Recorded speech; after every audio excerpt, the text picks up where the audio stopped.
Ziel Machado vai trazer a palavra para a gente essa noite.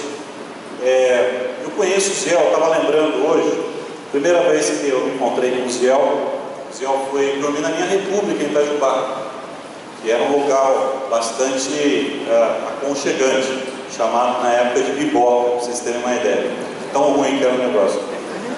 E na época o Ziel trabalhava com o ministério com estudantes, e ele já era bem mais velho do que eu naquela época, gente, né?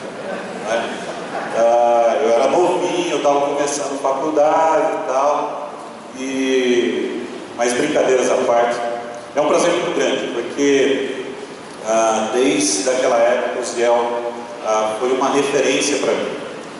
E a parte de falar de toda a carreira do Ziel, e de como ele cresceu no estudo da palavra, na forma como ele se tornou conhecedor e da forma como Deus o tem utilizado ao longo de todos esses anos, eu queria dizer para você que após 30 anos, dizer para a igreja que após 30 anos o Ziel continua fiel, lutando o bom combate. E um país que tem primado por desvios teológicos a nossa geração, muita gente acabou se desviando, mas o Ziel permaneceu fiel. E hoje ele pastoreia uma igreja metodista aqui na Saúde, também está à frente de um importante seminário, que é o Seminário Servo de Cristo, e principalmente o Ziel tem servido ao Senhor ao longo de todo esse tempo, e nós damos graças a Deus pela vida dele, pela oportunidade que o Senhor nos dá de sermos abençoados nessa noite através da vida dele. Eu queria que você abaixasse a cabeça agora, fechasse seus olhos, e a gente vai orar por nós, orar pela vida do Ziel, orar por esse tempo que nós teremos juntos. Bondoso Deus, obrigado pelo privilégio de podermos ter o Ziel compartilhando essa palavra conosco essa noite, Senhor Deus. Nós, como igreja, te agradecemos pelos 71 anos, Senhor, que o Senhor tem utilizado essa igreja, os irmãos, na obra do teu reino, Senhor Deus. Quantas são as bênçãos, quantos são os desafios que foram vencidos, que podemos contar.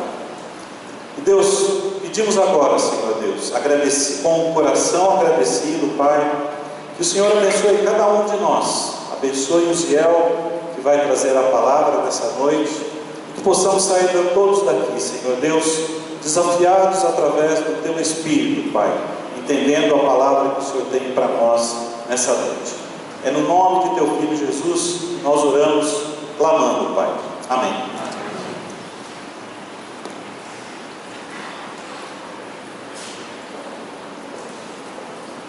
Boa noite, irmãos e irmãs. É uma grande alegria estar aqui com vocês nessa comemoração dos 71 anos.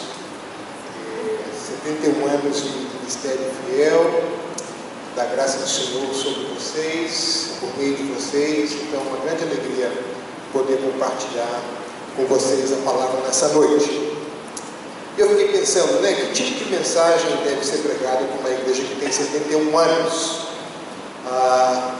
E eu estou olhando para a história do povo de Deus, um dos perigos recorrentes àqueles que permanecem próximos do Senhor por um longo prazo, é o perigo de nós transformarmos a familiaridade em indiferença. Às vezes, a familiaridade, o fato de nós estarmos tão habituados a algumas coisas, nos faz desatentos para algumas realidades. Isso se torna um perigo para a igreja. Foi assim desde o Éden, foi assim para o povo de Israel, foi assim para os discípulos, foi assim para a igreja primitiva. As 7 cartas às igrejas retratam esse mesmo tema. As igrejas, de alguma forma, se esqueceram do seu Senhor e se tornaram muito parecidas ao seu entorno. Das 7, com exceção de uma, todas se adaptaram ao seu entorno. Foi necessário, então, no capítulo 1, uma visão renovada de Cristo, e essa visão de Cristo no capítulo 1 é retomada no capítulo 2 e 3 do Apocalipse, aplicada aplicando para cada uma das igrejas aspectos que foram mencionados no capítulo 1, porque a renovação daquelas igrejas passava por uma renovação da percepção da igreja do seu Senhor. Então, uma renovação eclesiástica é precedida por uma renovação cristológica. Uma visão renovada do Senhor faz com que a igreja se examine aquilo que conhece e sabe do Senhor e se renove como igreja.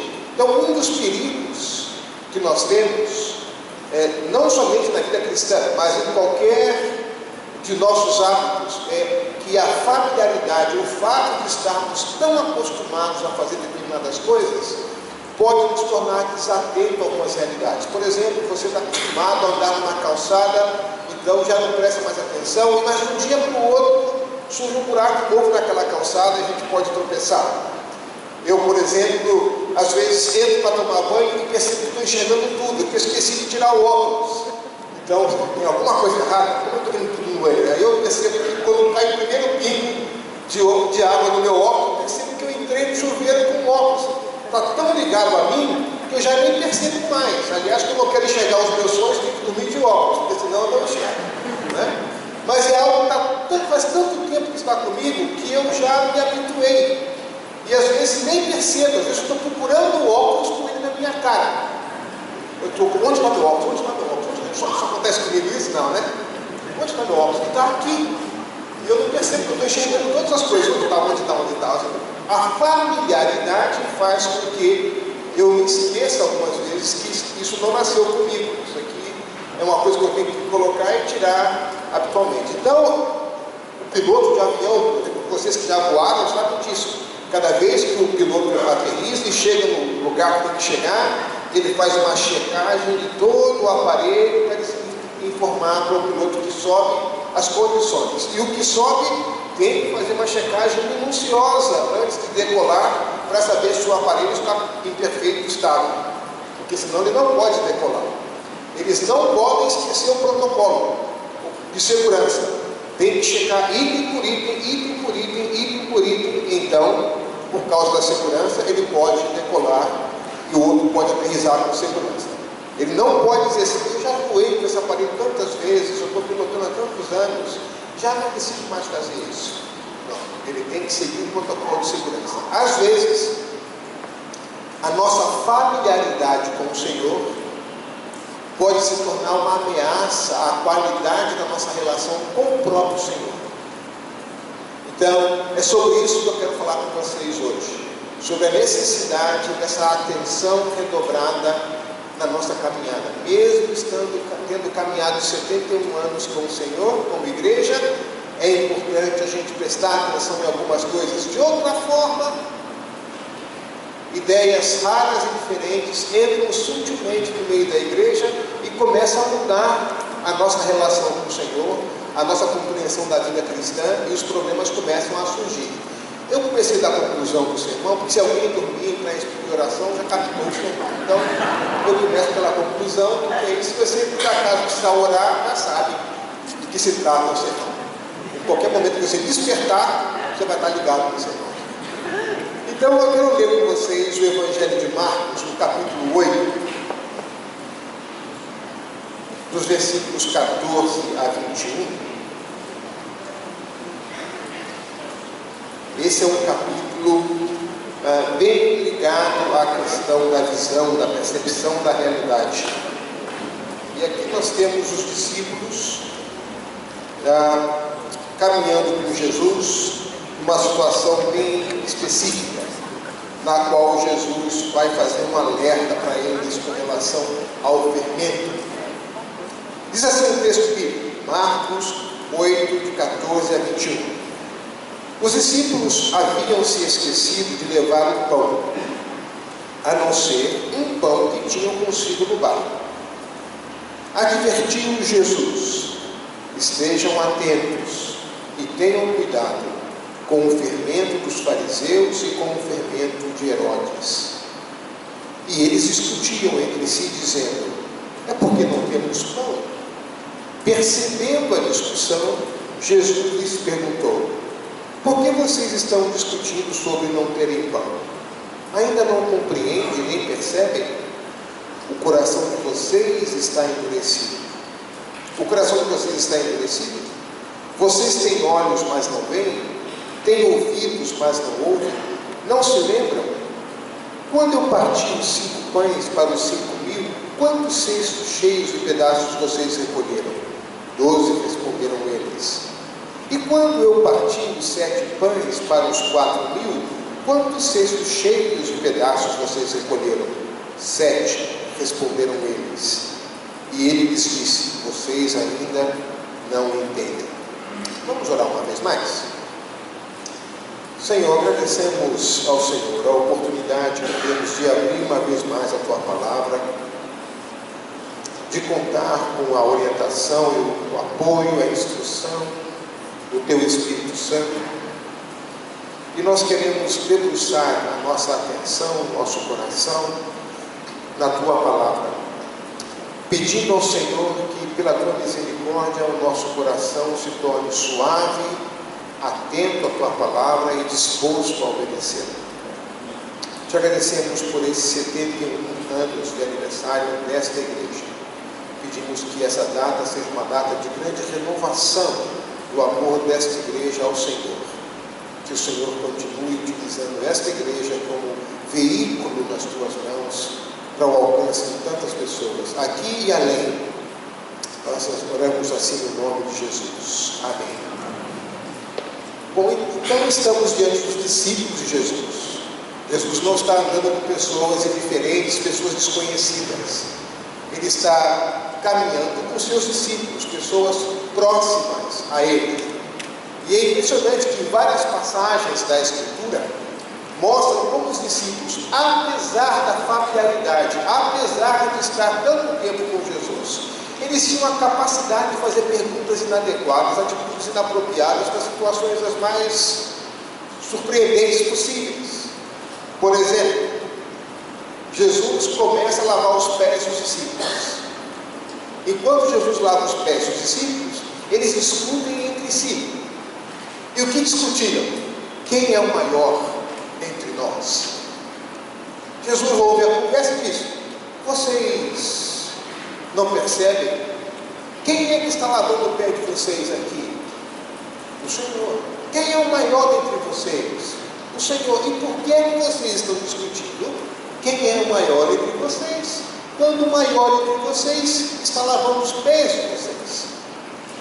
Então os discípulos têm essa capacidade de, muitas vezes, em algumas situações, mesmo estando andando com Jesus por muitos anos, por muito tempo, diariamente ouvindo o Senhor, diretamente ao Senhor, ter um coração tão endurecido, que vendo não veem, que ouvindo não escutam, e são capazes de frases e situações como a que nós temos escrito aqui. Eles estão andando com Jesus, Jesus vê a situação, ouve o debate, faz algumas perguntas, eles são capazes de responder corretamente algumas perguntas, mas ainda assim, na avaliação de Jesus, na última expressão, vem escrito: vocês ainda não entendem.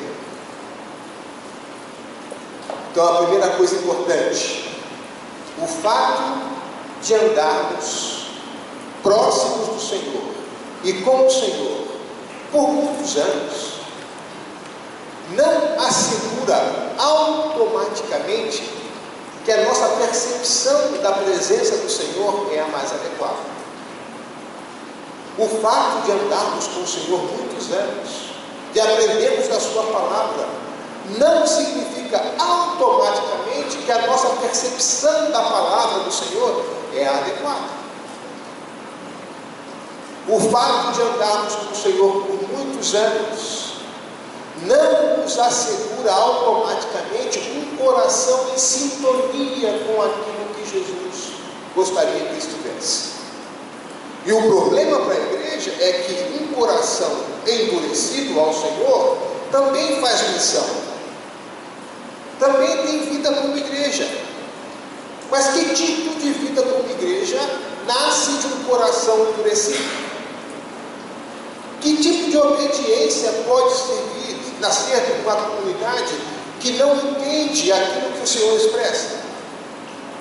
Então, nós sempre temos que colocar em suspeita a nossa percepção da realidade, dizer, é isso mesmo que nós entendemos o que Jesus disse?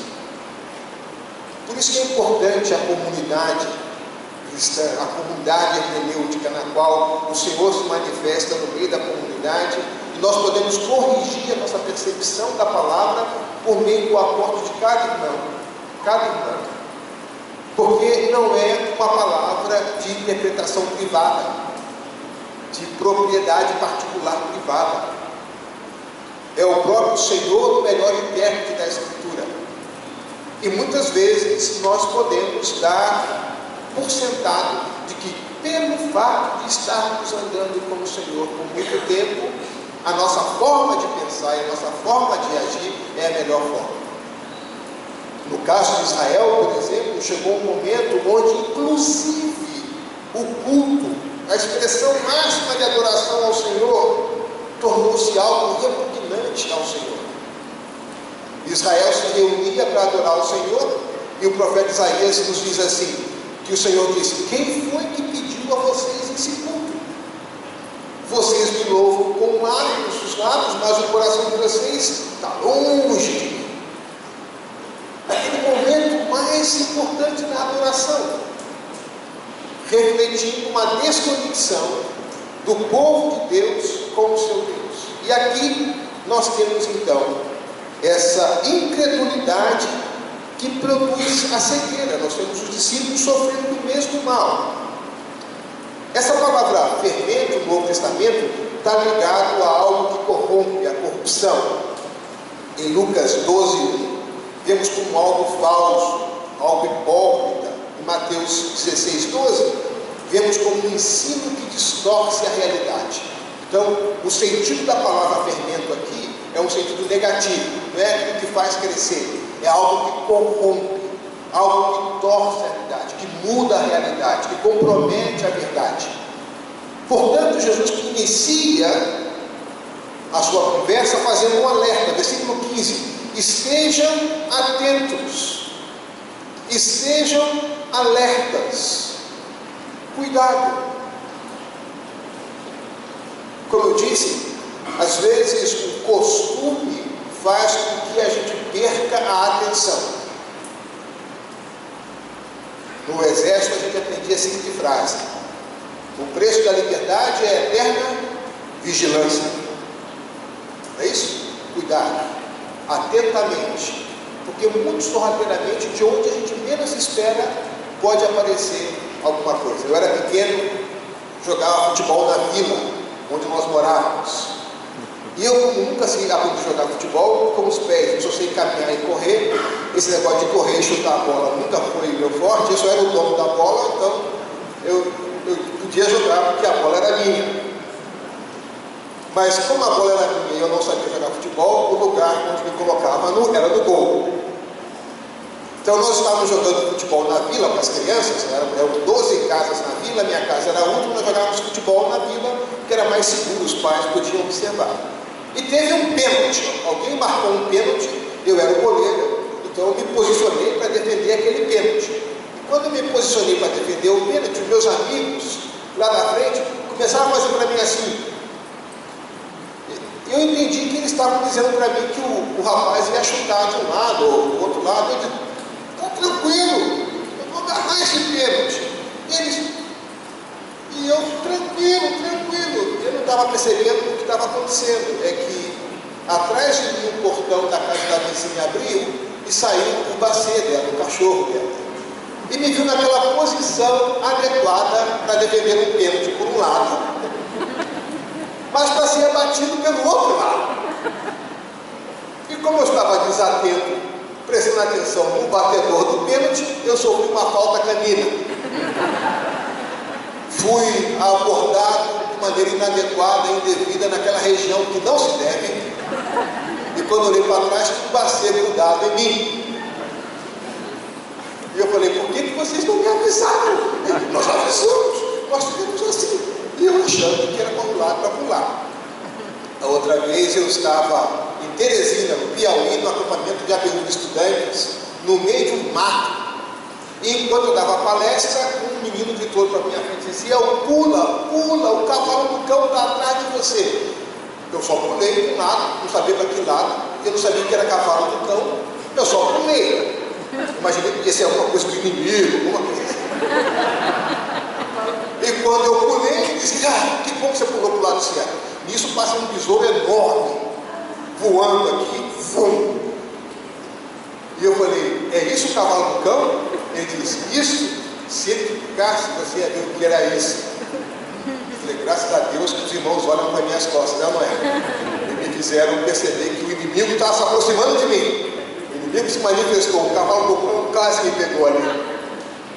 Então, eles estavam atentos, alertas, puderam me avisar do risco. Os meus amigos na vila tentaram me avisar, mas não foram adequados ou persuasivos o suficiente na comunicação, e eu fui, então, sofri uma falta canina, um cartão vermelho naquele cachorro, né?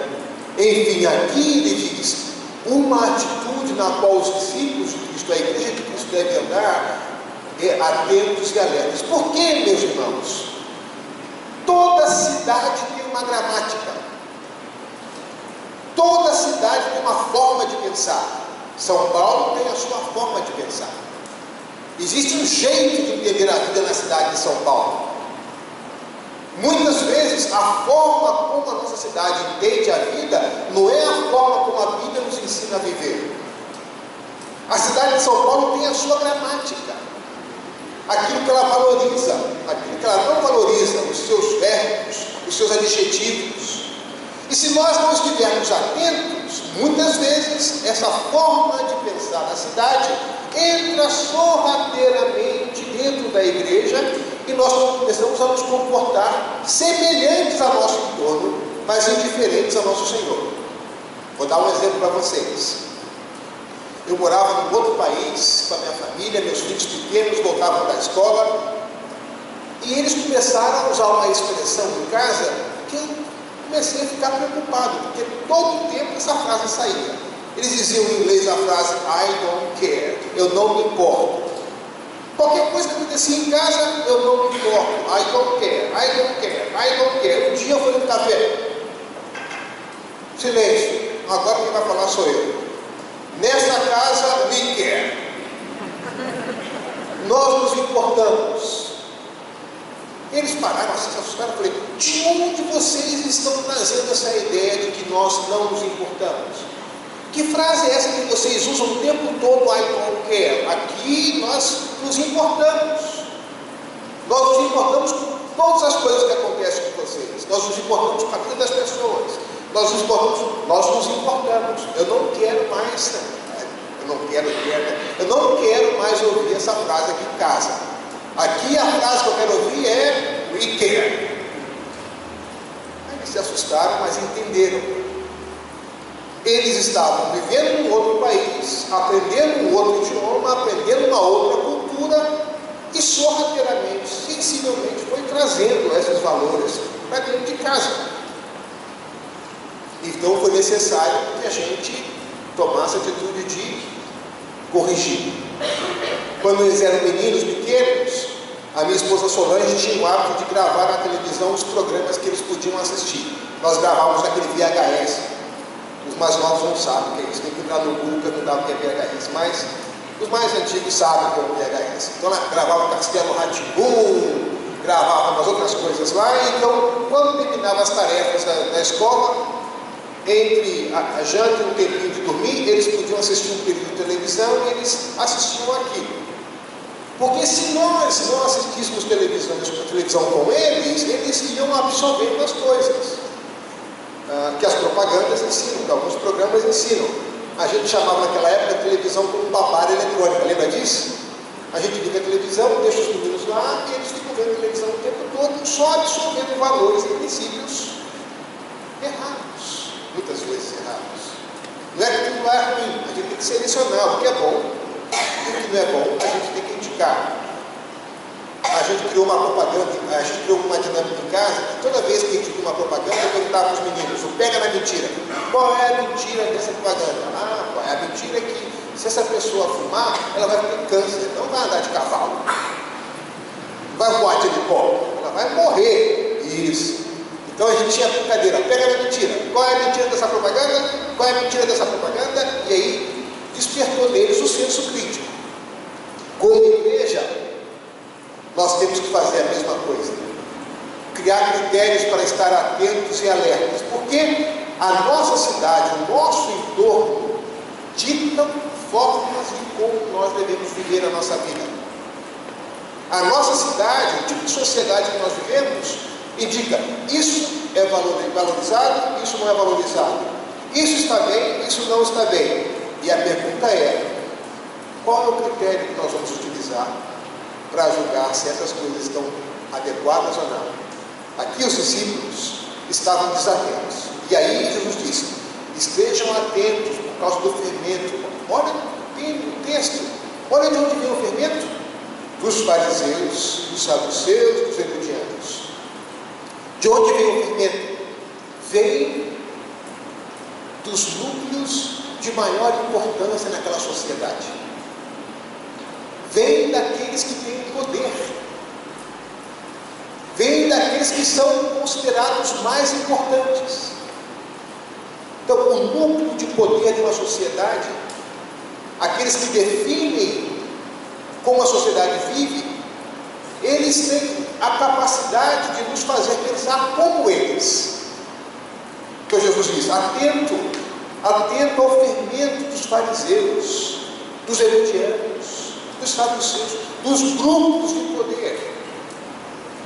Muitas vezes nós somos educados para ter o nosso foco justamente nos núcleos de poder.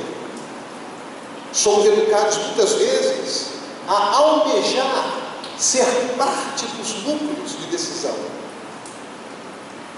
E você sabe, como cristão, que toda promoção que você tem no trabalho implique mais trabalho e maior risco. É ou não é? Quando você está no final da linha, você não toma decisões, você só obedece. Mas quando você é colocado nos espaços de tomada de decisão e você vê como as decisões são tomadas, você diz, uau, isso aqui foi uma promoção ou uma tentação? Onde foi que eu fui colocado? Senhor, tem misericórdia de mim. Eu me lembro de um jovem da nossa igreja, foi promovido a uma posição de extrema importância na IBM do Brasil. E um dia ele me liga, falando baixo, dizia, você está na igreja? Estou na igreja, estou na igreja. Você pode orar por mim? Posso. O que está acontecendo, filho? É o seguinte, Zé, eu recebi uma ordem dos Estados Unidos agora, eu tenho que demitir 500 pessoas, da diretoria até a portaria. Eu falei, qual é o seu temor por fazer isso? Ele disse, eu preciso que Deus me dê esse discernimento para saber quem eu devo demitir e quem eu não devo tocar. Tem pessoas que família depende desse trabalho com muita dificuldade, tem pessoas que estão com esposa doente, pai doente, depende do plano de saúde. Eu tenho que demitir, eu quero ser o mais justo possível. Ore comigo. E ele no banheiro escondido, no prédio da IBM aqui em São Paulo, na 23, eu orando na igreja por ele, para que Deus lhe desse critérios, para que ele pudesse decidir. Tempos depois, esse jovem foi trabalhar numa outra empresa, uma posição ainda maior, de maior responsabilidade. E aí surgiu um grande negócio para ser feito no governo brasileiro, de uma soma enorme de dinheiro. Ele então se aproximou do processo de licitação e quando conheceu o processo ele disse, nós não vamos entrar nesse processo. Diretor muito importante da empresa do Brasil. Quando a matriz dos Estados Unidos soube que ele perdeu aquele negócio, o colocou numa função subalterna, sem nenhuma transcendência, reduziu a sua importância na empresa, o colocou à margem, escanteado, onde ficou visível para todos que ele havia sido disciplinado pela direção da empresa. 3 anos depois, surge o escândalo do Correio. Vocês lembram do escândalo do Correio? As empresas que caíram naquela situação. E a empresa dele não caiu por aquela decisão. Quando os responsáveis pela empresa nos Estados Unidos souberam que havia sido aquela decisão que livrou a empresa de uma situação vexatória de corrupção, o colocaram numa posição de ainda maior responsabilidade. Disseram: a gente pode confiar nesse rapaz. Esse rapaz nos livrou de um problema e nós o punimos. Agora ele vai ter muito maior responsabilidade. Quando nós somos colocados nos centros de poder, nós corremos esses riscos. Sabe o que ele aprendeu, esse amigo aprendeu? Ele aprendeu o seguinte: que toda vez que nós decidimos agir com integridade diante de Deus, Deus cuida da nossa reputação. Nós não vamos ter chefes perfeitos. Daniel não teve, José não teve. Daniel serviu aos piores reis da face da terra, aos 4 piores. No entanto, no capítulo 6, versículo 4 de Daniel, diz que não puderam achar nada contra ele, que a única acusação que podiam fazer contra ele era em relação ao seu Deus, porque ele era diligente, responsável, um homem íntegro.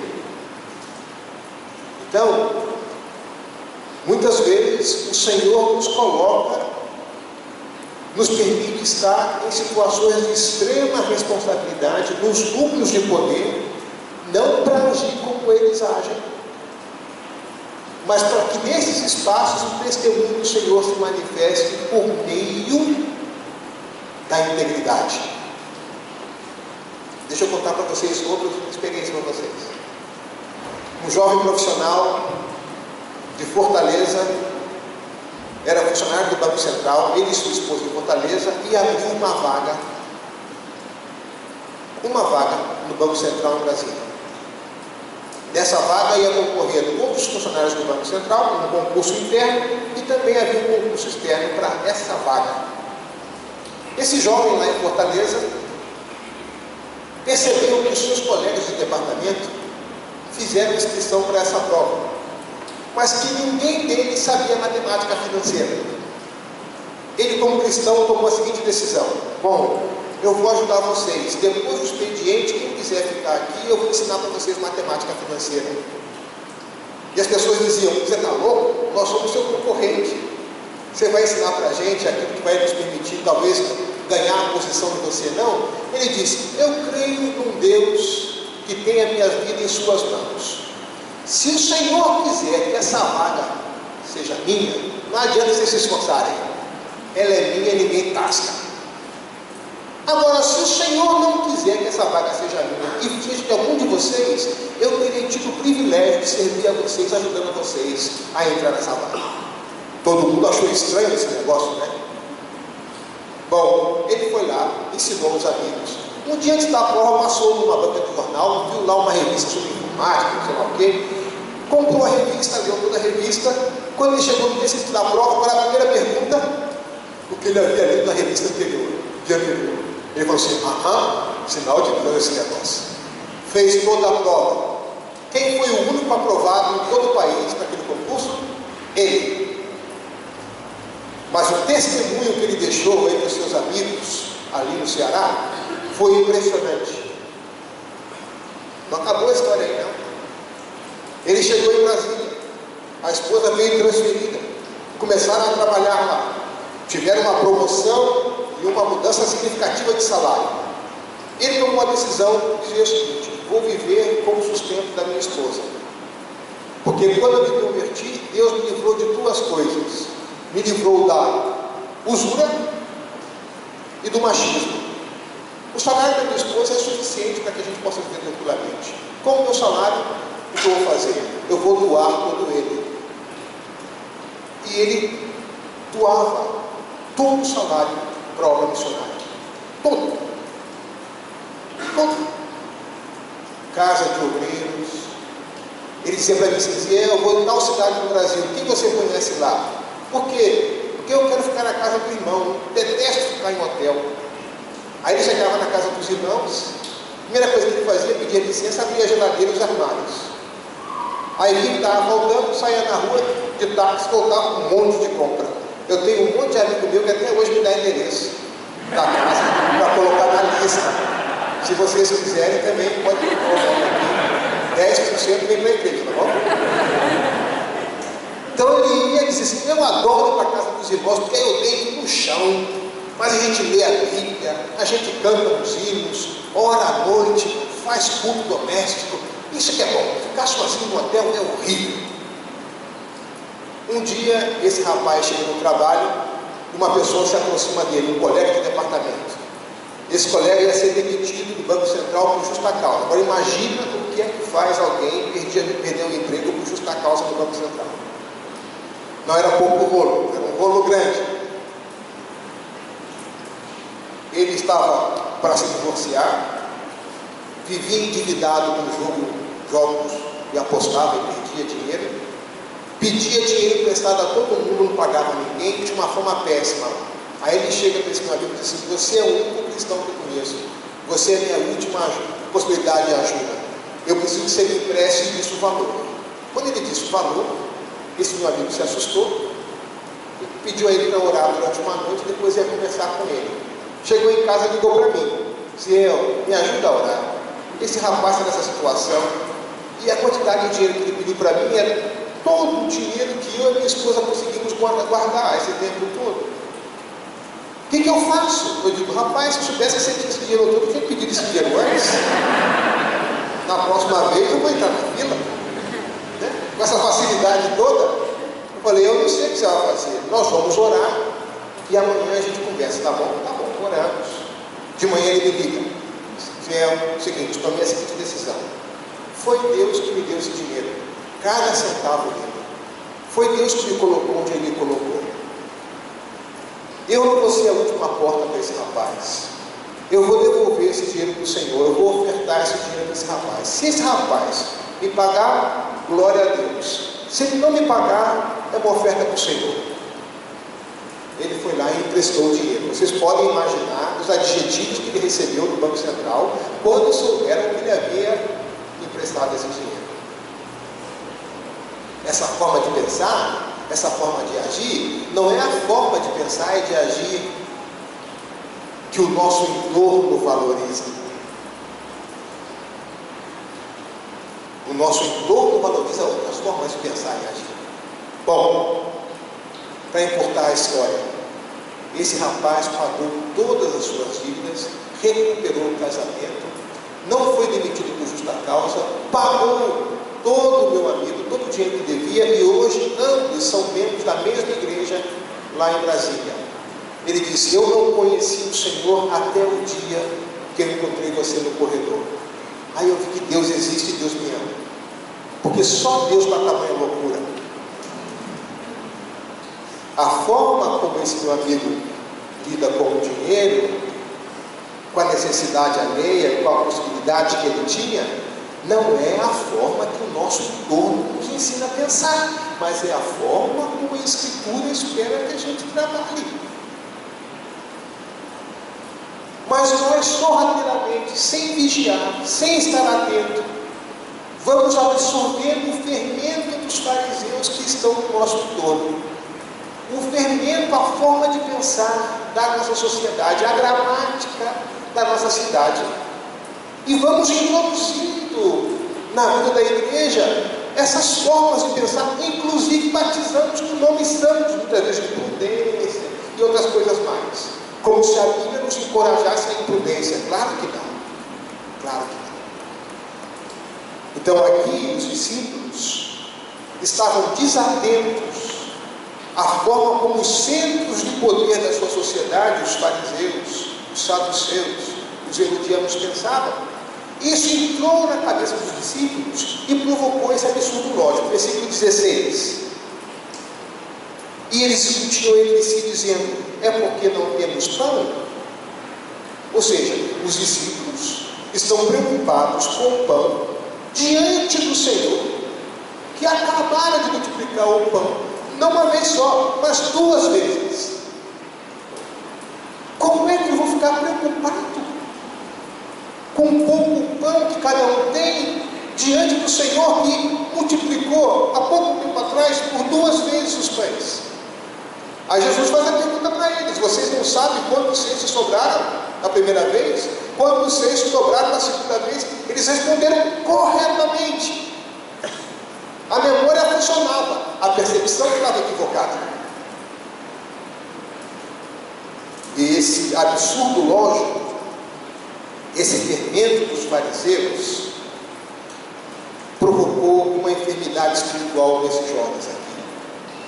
Os seus sentidos de percepção da realidade estavam sem funcionar como deveriam. Versículo 17 e 18. O coração ficou endurecido. E aí, quando o coração fica endurecido, os olhos já não veem, os ouvidos já não ouvem. E se os olhos não veem, os ouvidos não ouvem, e o coração está endurecido, a percepção que os discípulos têm da realidade é distorcida. E eles então, diante do Senhor, leem essa situação de uma maneira tão distorcida que o Senhor diz para eles: vocês ainda não entendem. Não entendem. Andando com o Senhor, com o coração endurecido devido à presença do fermento dos fariseus e dos herodianos na cabeça, resultou em sentidos de percepção da realidade embotados: olhos que não veem, ouvidos que não ouvem, coração que não sente. O grande perigo para a igreja é que, com a familiaridade e com o tempo de caminhada com o Senhor, nós darmos por sentado algumas realidades sem perceber que são fermentos do nosso entorno que estão buscando as categorias e interpretação da realidade. E aí a nossa lição expressa essa incapacidade de ver a realidade como deve ser vista. Coração endurecido, olhos sem ver, ouvidos sem ouvir.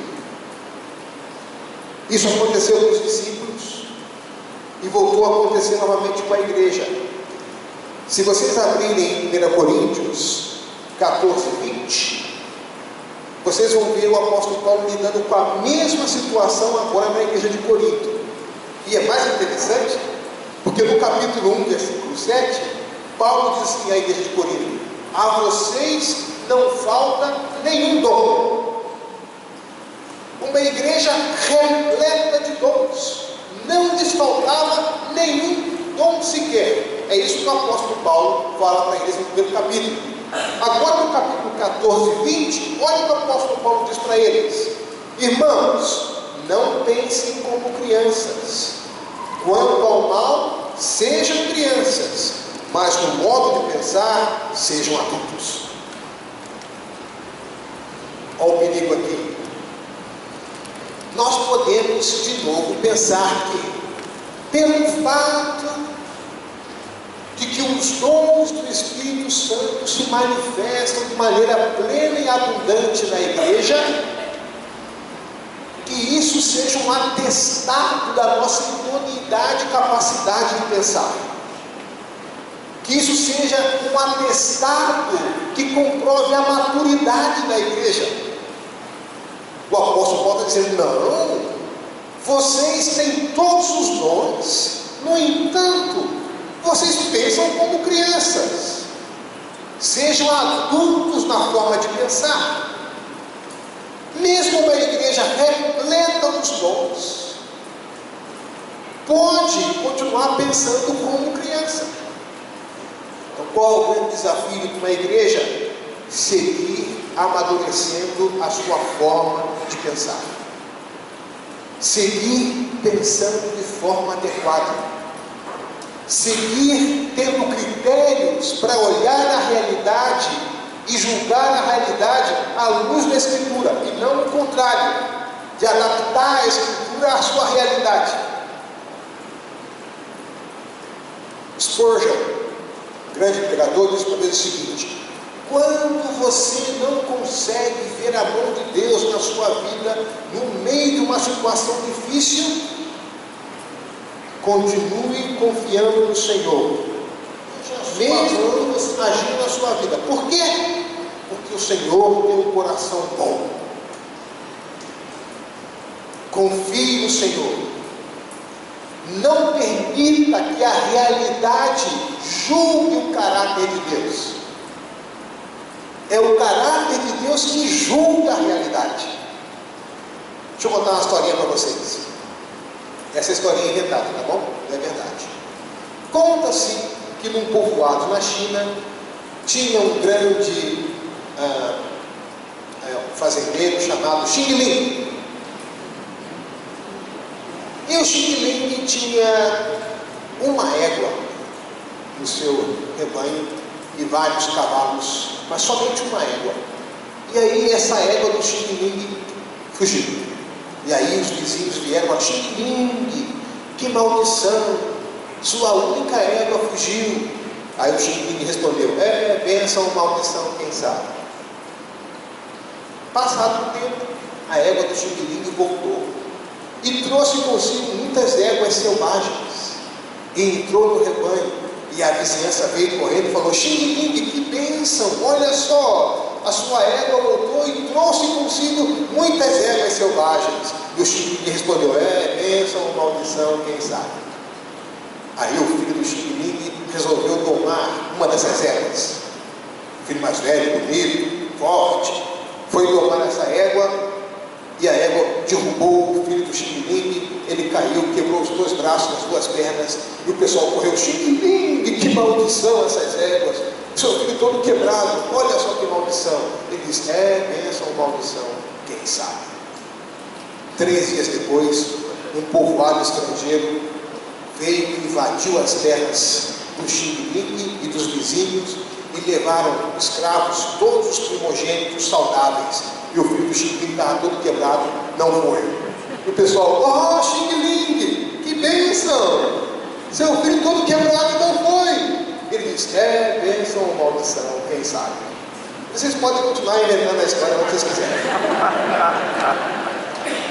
O ponto aqui é o seguinte: nós somos muitas vezes tentados a usar essas palavras bênção e maldição de uma forma um pouco leviana e superficial, achando que aquilo que aparentemente nos favorece é bênção, e aquilo que aparentemente nos desfavorece é maldição. Nós cantamos aqui, né? Eu te louvarei quando as trevas chegarem, né? Essa tradução é uma música em inglês, e o coro é um pouco diferente do que a gente canta em português. O coro diz assim em inglês: Ele dá e Ele tira. He gives and take away. Meu coração escolheu dizer: bendirei ao Senhor. Ele dá e Ele tira. É uma frase da boca de Jó, vocês lembram? E quando a situação para Jó ficou dificílima, a esposa de Jó se aproximou dele e disse o seguinte: Xing Ling, amaldiçoa o teu Deus e morre. Aí ele respondeu para ela: bênção ou maldição, quem sabe? Ele respondeu para ela assim: você está louca?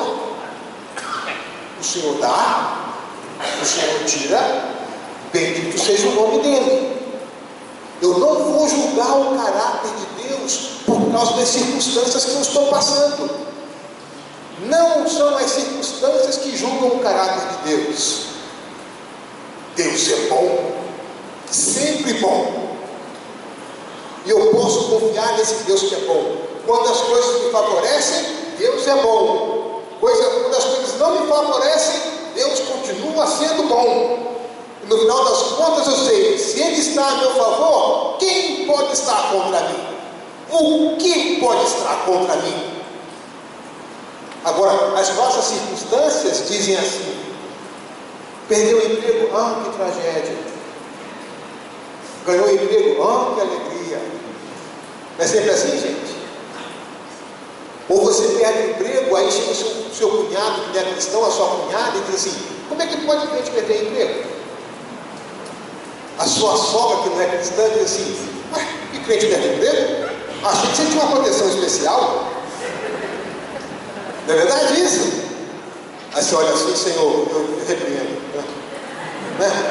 O Senhor te repreenda, minha sogra, meu cunhado.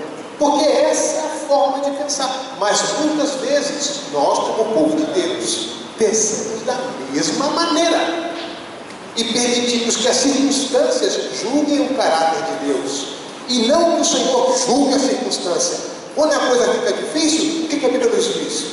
Espera, aquietai-vos e sabei que eu sou o Senhor. Lembra de Abacuque? Ainda que a figueira não floresça, eu vou sentar aqui e aguardar.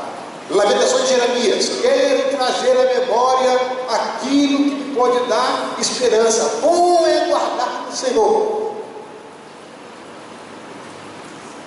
Imagina, José chegou até a casa de Potifar.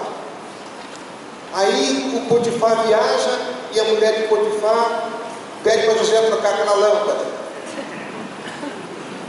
Quando José troca a lâmpada, descobre a senhora do Potifar com uma roupa inadequada, convidando José para comer uma pizza.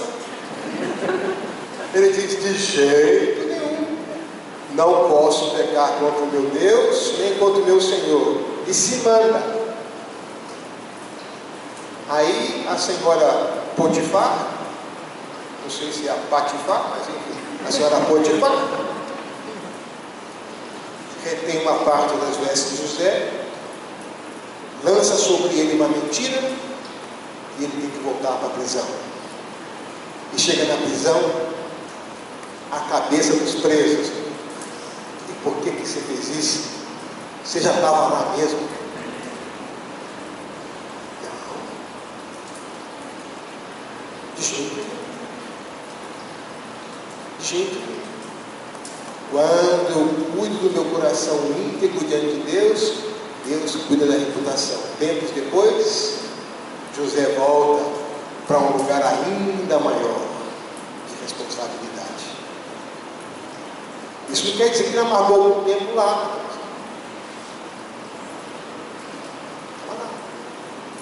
No final da vida, quando José encontra os seus irmãos, tem aquela frase linda de José que diz assim: o mal que vocês intentaram contra mim, Deus o transformou em bênção. Até quando vocês me desejam mal, Deus vai lá e... Mas muitas vezes, por causa do nosso entorno, nós muito facilmente chamamos aquilo que nos favorece de bênção e aquilo que nos desfavorece de maldição. Pensando como criança. Criança não é assim, gente? Sorvete! Giló!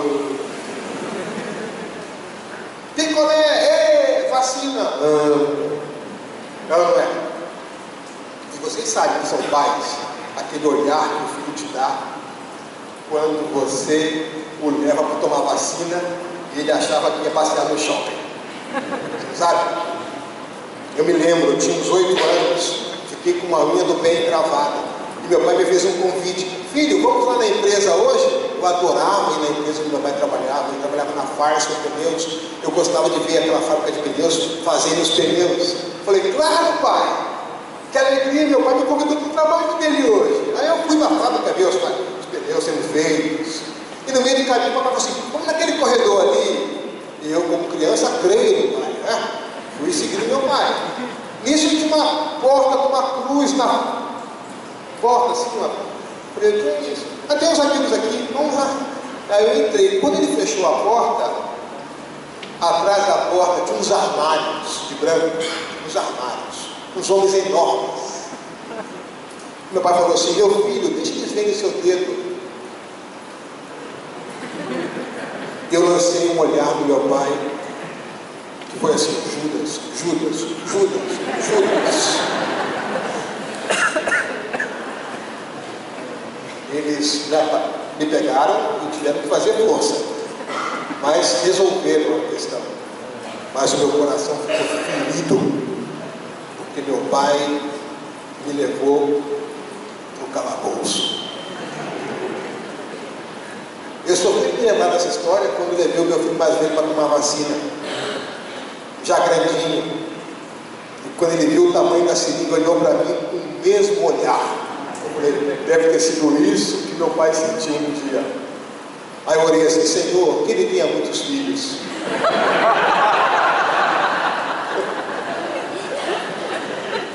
Não podemos deixar que as circunstâncias julguem o caráter de Deus. É o bom Deus que julga as circunstâncias. Quando a gente não consegue ver a mão de Deus no meio da nossa confusão, confie no coração de Deus, porque é um coração bom. Aguarde, tenha paciência e perseverança, porque Deus é bom.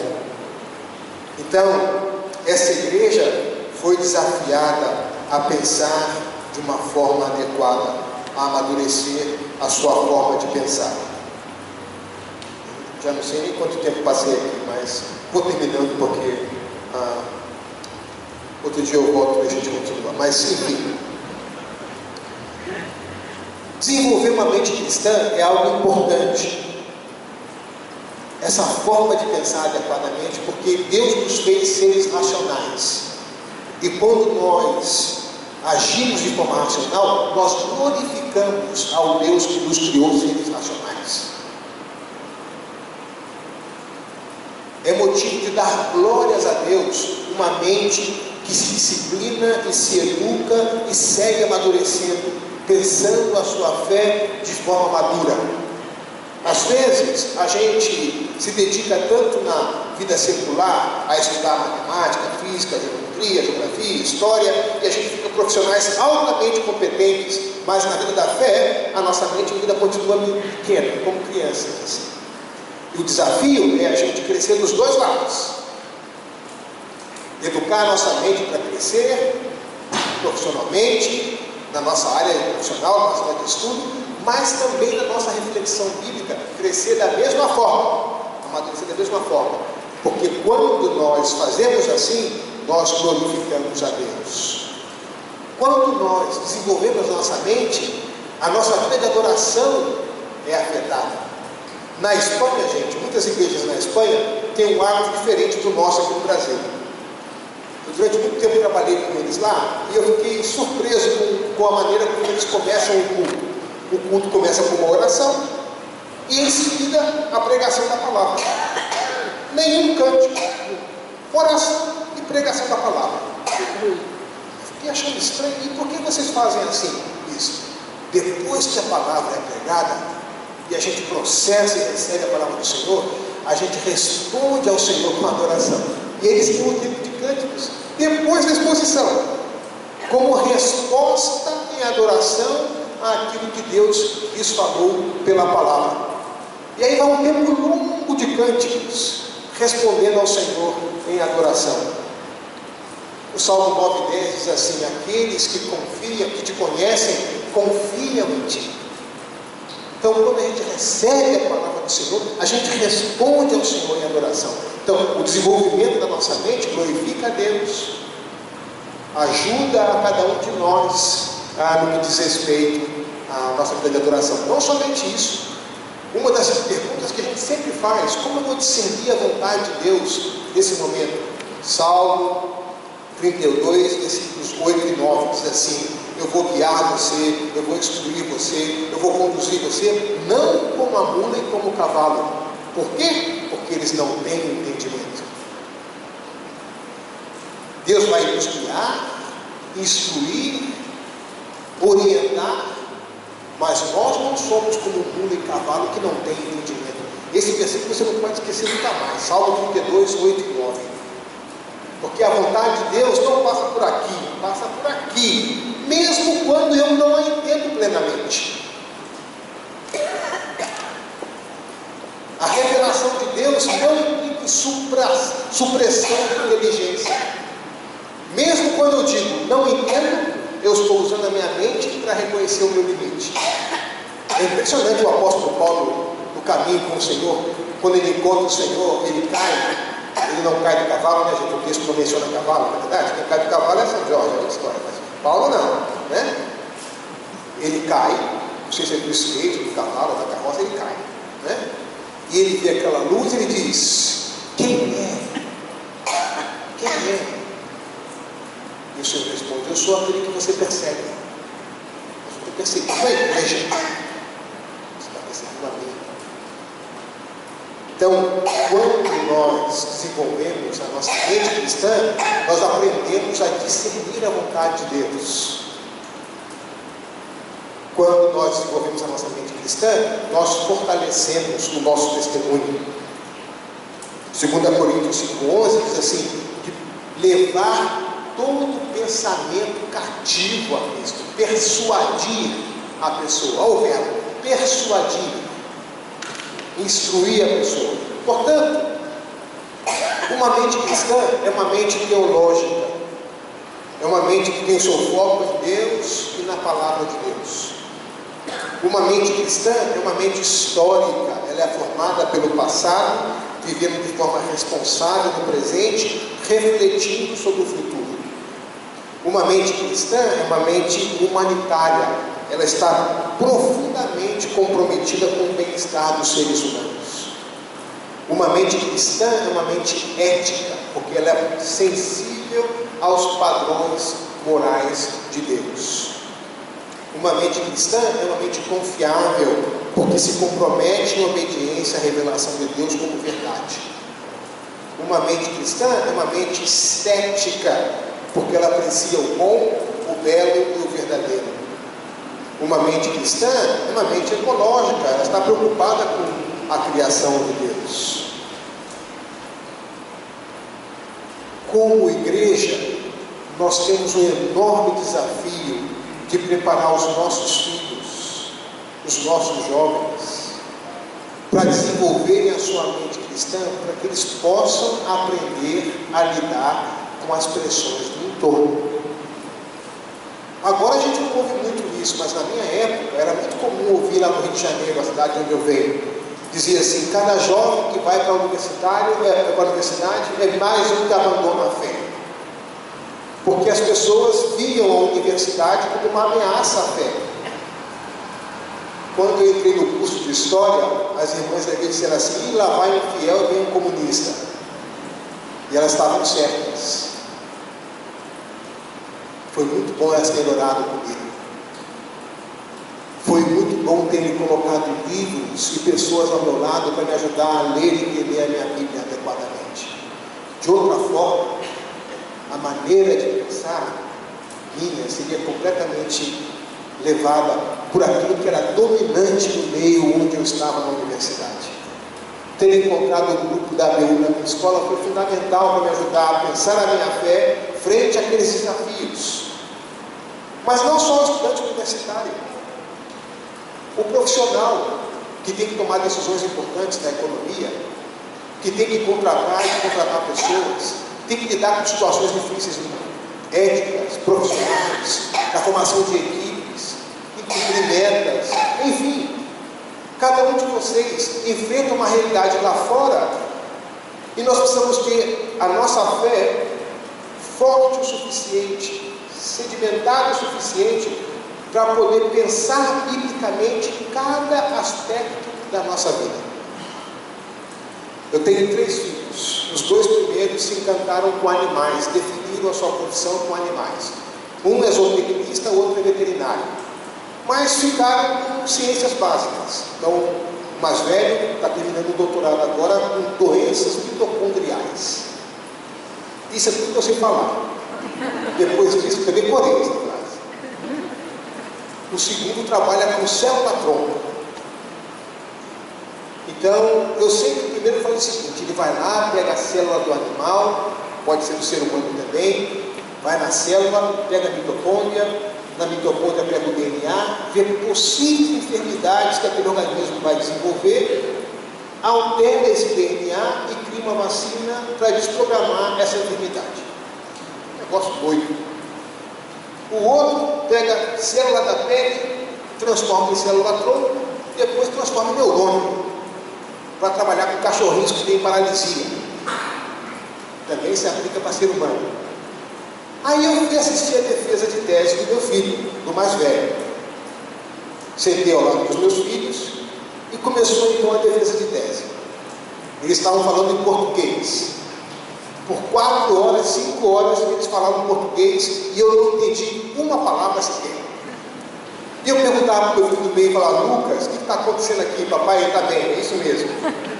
Eu falei: mas é um absurdo, não ensinei português para essas criaturas. A única coisa que eu entendi foi: parabéns, trabalho bem feito. Isso eu entendi, o resto eu não entendi nada. Porque é uma linguagem tão hermética do mundo da ciência que eu, mesmo sabendo as palavras em português, não sabia o significado, e quando juntava as frases, aí não entendia nada mesmo.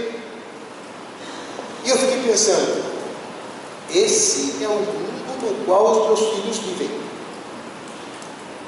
Como é que na nossa igreja nós ajudamos na educação para a fé a lidar com essa realidade?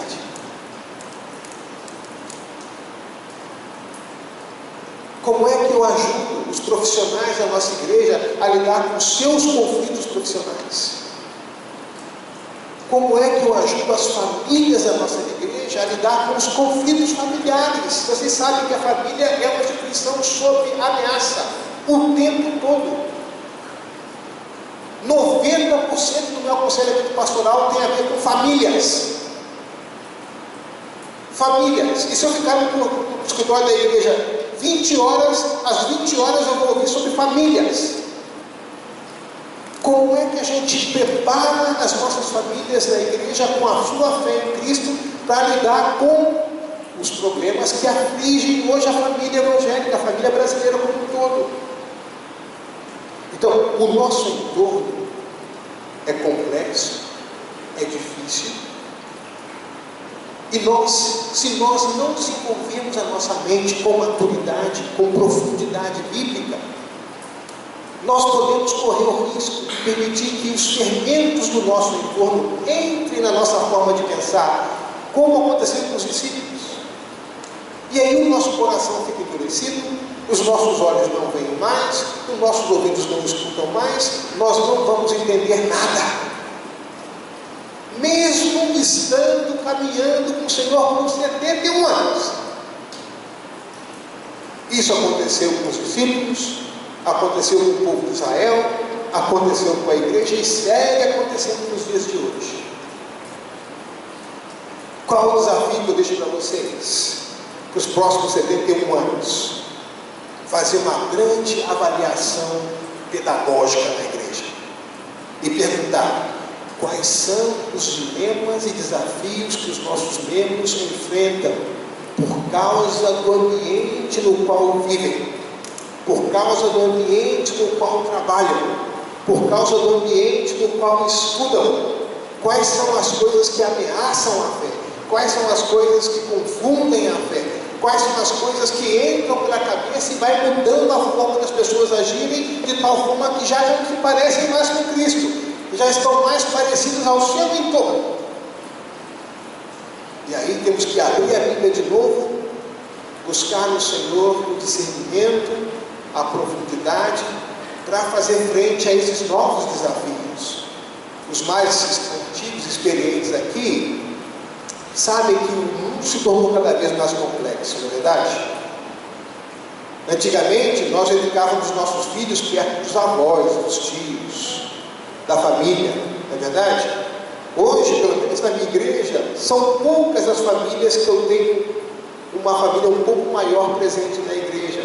Dadas as características de São Paulo, muitas pessoas têm os seus pais no interior, seus irmãos em outras cidades, e aqui vivem famílias isoladas. Eu costumo dizer para eles: na igreja nós somos a sua família, seus irmãos.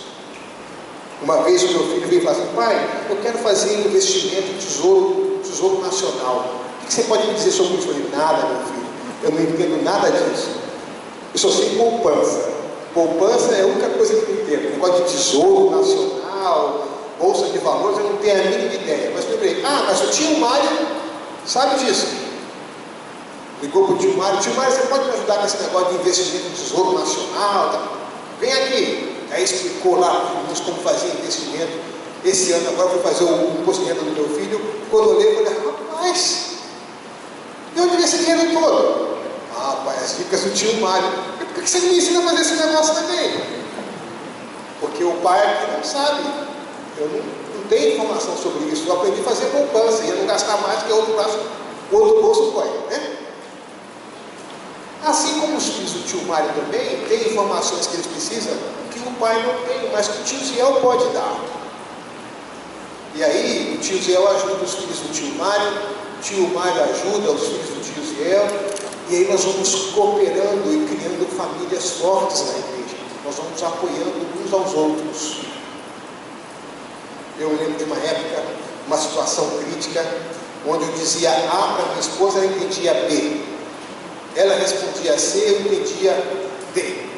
A coisa ficava difícil. E um dia a gente falou assim, precisamos de ajuda. Vamos chamar um casal mais experiente da igreja para nos ajudar. Aí ligamos, vocês podem vir aqui em casa comer uma pizza? A 100, né? Aí eles foram lá em casa. Olha, nós estamos novos no casamento, estamos tendo dificuldades de comunicação. Vocês podem nos ajudar a nos comunicar aqui? Eles nos ouviram e ajudaram a gente. Aí eles saíram lá de casa para as 2 da manhã. Comemos uma pizza até as 2 da manhã. Foram embora, 2h30 para o telefone de casa. Era um outro casal, amigo meu. Eu dizia, vocês podem vir aqui em casa comer uma pizza com a gente? Eu falei, essa hora? Vamos lá comer essa pizza. E aí na igreja ficou essa senha agora, essa palavra mágica. Fulano vai comer a pizza na casa de fulano.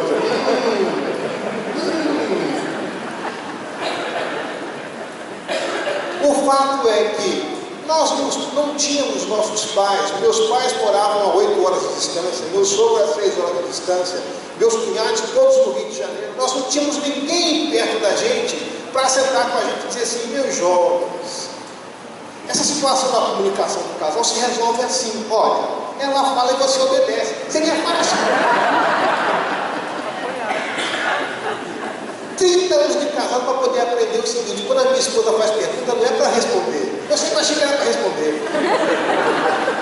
Ela perguntava, eu respondia, ela dizia assim, mas quem disse que eu quero resposta? Você me perguntou. Eu quero que você ouça. Eu ouvi e respondi. Tem resposta. Aí ela pergunta as coisas, eu digo assim, sim, acho que é bom pensar. As respostas mais seguras, entendeu? Aí ela fica feliz, está me ouvindo. Não estou ouvindo nada, não estou entendendo nada. Mas eu aprendi que se pergunta não é para responder, entendeu? Aprende aí, recebe essa aqui, compensa adicional. Não é. O fato é, a nossa longa caminhada com o Senhor não nos assegura que automaticamente a nossa forma de pensar e agir está de acordo com aquilo que o Senhor espera. Nós podemos correr o mesmo risco que os discípulos correram. Quais? De deixar que o fermento dos núcleos do poder entre na nossa cabeça, torça a nossa forma de pensar, nosso coração fica endurecido, nossos olhos não veem, nossos ouvidos não ouvem mais. Aí você pode perguntar, eu vou dar só uma dica, na próxima vez a gente conversa sobre isso. Mas quais seriam os fermentos de hoje? Vou deixar um para vocês, tá bom? Para vocês pensarem. Consumismo. Vocês já perceberam como é que o consumismo define nosso senso de valor? O grande inferno da classe média é não poder consumir. Se você consome marca A, você é. Se você consome marca B, Eu sou de uma época lá no Rio de Janeiro que nós tínhamos as roupas da moda: camisa Hang Ten, calça Lewis e tênis All Star.